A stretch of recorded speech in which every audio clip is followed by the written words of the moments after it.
Hello guys, my name is Heydee Perez and today I'm going to present a video about osteoarthritis. So what is osteoarthritis? Who are affected? The different causes, the symptoms, diagnosis for the disease, treatment and prognosis. So I hope you guys enjoy the video. Thank you. What is osteoarthritis? Sometimes called degenerative joint disease or degenerative arthritis. Osteoarthritis is the most common chronic condition in the joints, affecting approximately 27 million Americans. Osteoarthritis can affect any joint, but it occurs most often in knees, hips, lower back, neck, and small joints of the fingers and the bases of the thumb and big toe. In normal joints, a firm rubbery material called cartilage covers the end of each bone. Cartilage provides a smooth, gliding surface for joint motion and acts as a cushion between the bones. In osteoarthritis, the cartilage breaks down, causing pain, swelling, and problems moving the joint. As osteoarthritis worsens over time, bones can break down and develop growths called spurs. In the final stages of osteoarthritis, the cartilage wears away and bone rubs against bone, leading to joint damage and more pain. Who is affected? Although osteoarthritis occurs in people of all ages, osteoarthritis is most common in people older than 65.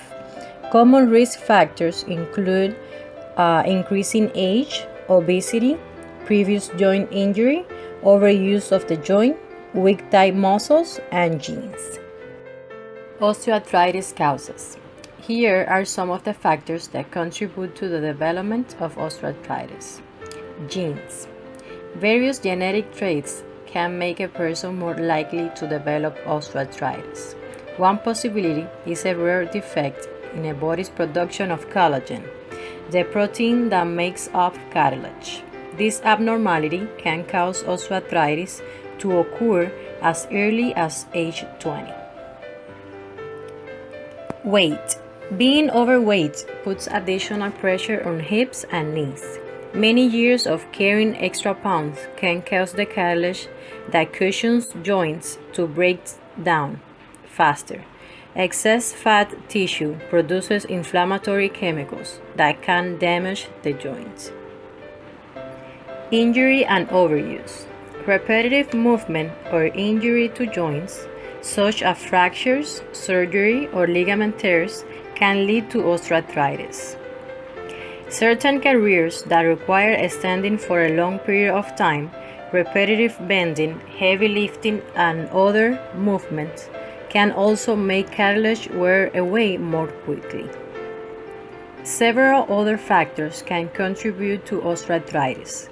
These factors include bone and joint disorders, like rheumatoid arthritis, certain metabolic disorders, such as hemochromatosis, which causes the body to absorb too much iron, or acromegaly, which causes the body to make too much growth hormone. Osteoarthritis symptoms. Symptoms for osteoarthritis vary depending on which joints are affected and how severely they are affected. Limited range of motion or a stiffness that goes away after movement. Clicking or cracking sound when a joint bends. Mild swelling around the joint. Pain that is worse after activity or towards the end of the day. Here are ways osteoarthritis may affect different parts of the body. Hips. Pain is felt in the groin area and sometimes on the inside of the knee or thigh. In the knees.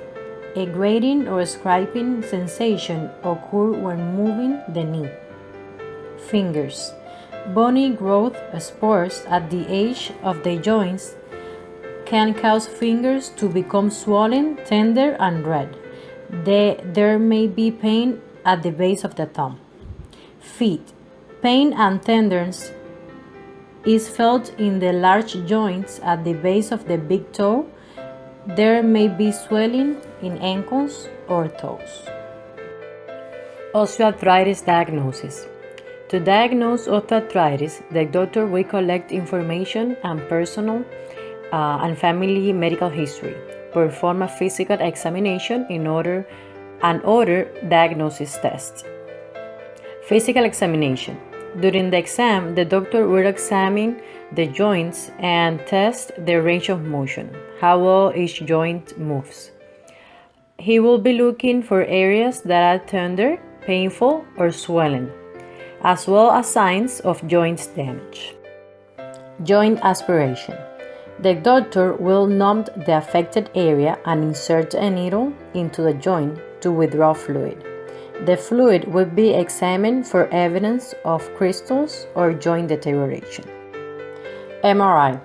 In this exam, it will provide a better view that offers better images of cartilage and other structures to detect early abnormalities typical of osteoarthritis. Radiographic examination. The X-rays are very helpful in diagnosing osteoarthritis because the affected joint will have a characteristic appearance such as bones appearing closer to each other. As cartilage wears away, the joint's space can narrow. Cyst. As the body responds to cartilage destruction and attempts to stabilize the joints, cysts or fluid-filled cavities can form in the bone. Increased bone density or uneven joints.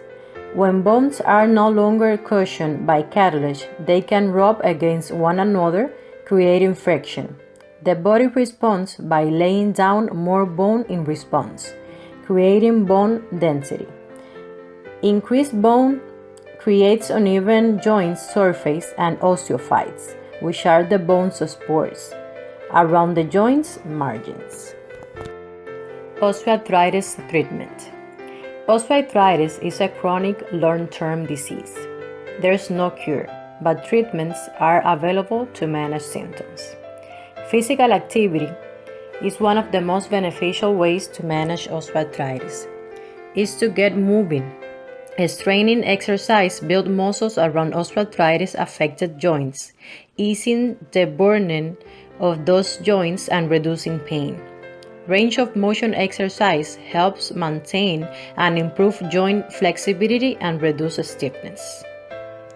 Weight management.